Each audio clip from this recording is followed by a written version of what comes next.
Mark సువార్త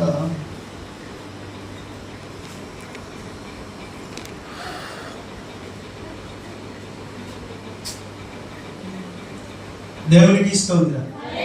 హల్లెలూయా. రాత్రి మీకు ఒక మాట చెప్పా, ఎంతమందికి జ్ఞాపకం ఉందో లేదు?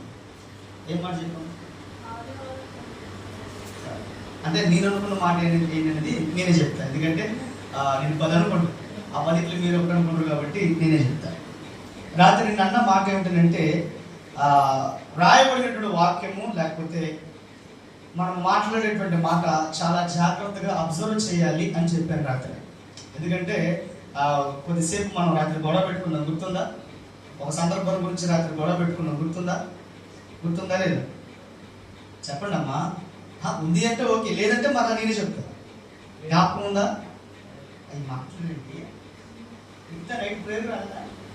ఇప్పుడు చూస్తాను నేను కాదన్నట్టు నాకు సంబంధం లేదు. అమ్మా అతను వచ్చినప్పుడు దేని గురించి గొడవ పెట్టుకున్నాను చెప్పండి. మాట్లాడండి. ఎప్పుడు కొన్నారు, ఎక్కడ కొన్నారు అని దాని గురించి గొడవ పెట్టుకున్నావా లేదా? చెప్పండి, పెట్టుకున్నావా లేదా? ఒక కంక్లూజన్కి వచ్చాం.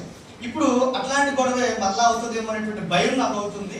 మీరు దీని జడ్జిమెంట్ అనేది ఏంటి అనేది మీరు నాకు తెలియచెప్తారని ఆశపడుతున్నాను.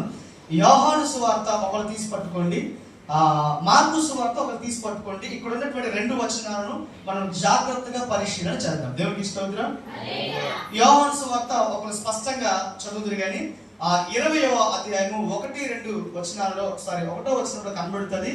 ఆదివారమున ఇంకను చీకటిగా ఉన్నప్పుడు మగ్దలేని మరియా పెందల కడనే సమాధి యొద్దకు వచ్చి సమాధి మీద ఉండిన రాయి తీయబడి ఉండిక చూచాను. దేవునికి స్తోత్రం. ఆదివారం పొద్దున్న ఈవిడ పేరు మగ్దలేనటువంటి మరియా. ఈ మగ్దలేనటువంటి మరియా ఒక ప్రస్తావన ఇక్కడ మనకు కనబడుతూ ఉంది. ఏం కనబడుతుందంటే, పెందల కడినే ఆవిడ లేచిందంట, సమాధి యొద్దకు వచ్చిందంట. ఆవిడ అంటుంది ఆదివారం ఇంకా చీకటిగా ఉన్నప్పుడు అని చెప్తుంది. ఏం చెప్తుంది? ఆదివారము. అమ్మ చూద్దాం, వాళ్ళని ఏళ్ళని ఈ బుద్ధి బాగొట్టుకోరు, వచ్చేవాళ్ళని పోయేవాళ్ళని ఏదో ఈ సమస్యలతో ఎంత దరిద్రులు అంటే వచ్చి కూర్చుంటారు కదా, ప్రేరైనా వచ్చి కూర్చొని పైన కింద చూడండి ఏమేమి వేసుకొని వచ్చారు, ఏం కట్టుకుని వచ్చారు, బుద్ధి పోగొట్టుకోరు. దేవునికి స్తోత్రం. ఒక సందర్భం ఎంత కష్టంగా ఎక్స్ప్లెయిన్ చేయడానికి ఎన్ని బాధపడతా ఉంటే, దరిద్రులాగా, చేతగాని వాళ్ళలాగా, దద్దల్లాగా, చాటల్లాగా ఇవన్నీ మిమ్మల్ని తిడతాను అనుకోండి. ఎవరైతే చూస్తున్నారో వాళ్ళ కోసం. దేవునికి స్తోత్రం.